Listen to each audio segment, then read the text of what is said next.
To solve GFG problem of the day, that is Stickler Thief 2. So anyhow, it's same like the last day problem. It's just a slight changes there. I will explain this. Let me go through the problem. You are given an array which represents houses arranged in a circle. So yesterday they were given in a line, today they are in circle. Where each house has a certain value. A thief aims to maximize the total stolen value without robbing two adjacent houses. So he cannot rob two adjacent houses or two consecutive houses. We are supposed to find the maximum amount thief can steal. So you are given an array and you are supposed to find the maximum profit. Let me explain with this test case. 1, 2, 3, 1, these are the amount in every house, and they are given a circular format like 1, 2, 3, 1 is 1, 2, 3, 1.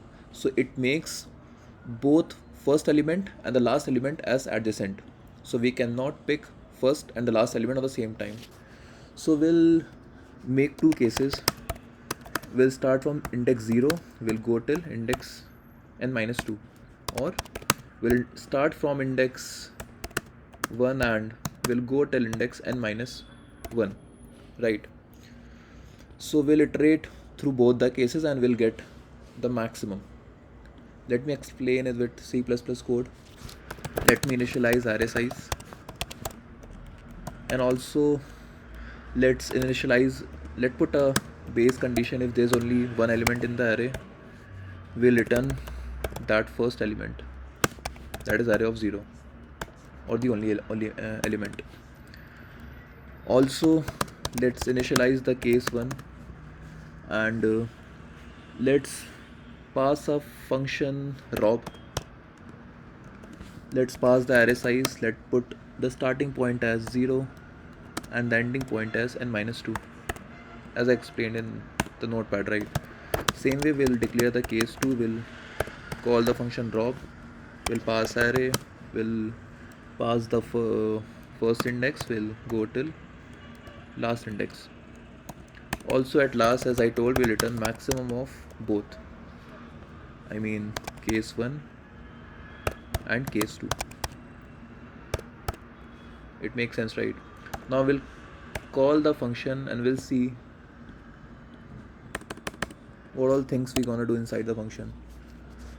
Let's call the function rob. Let me initialize or declare int of array.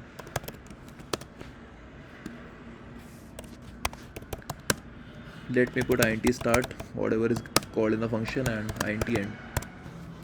Let me go inside the function. Now I will declare previous to and previous one. I will explain this. So we'll declare something previous to and previous one as 0.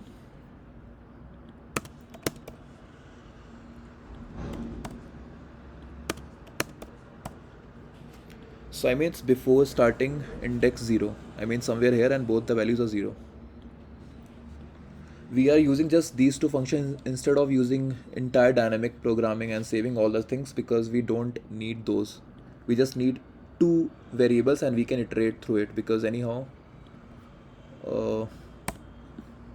we have to go this way, right? We have to skip one element, then we have to go. So if there is only one element in the gap, we can use two variables, and instead of using dp array, we can just iterate through it.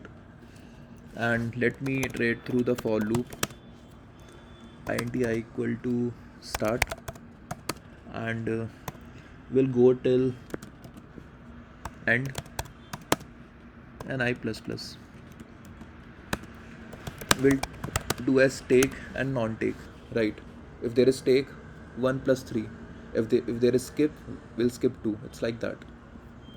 Like we are taking first and the next to adjacent element, and we are skipping the very adjacent element. It's like that. Array of I plus previous to, whatever was previous to. In non-take, we'll take as previous one,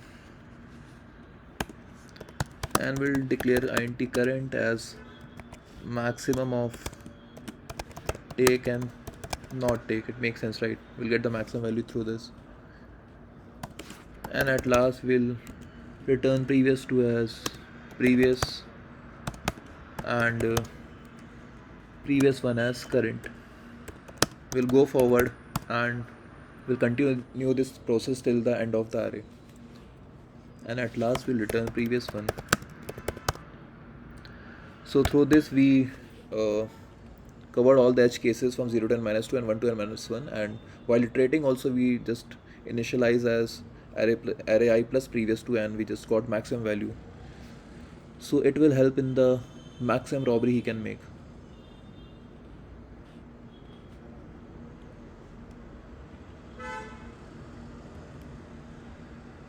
Okay.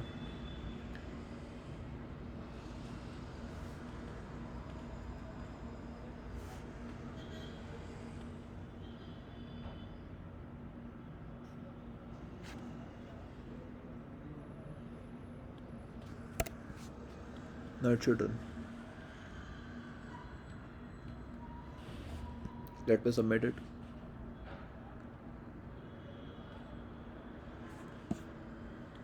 So thank you.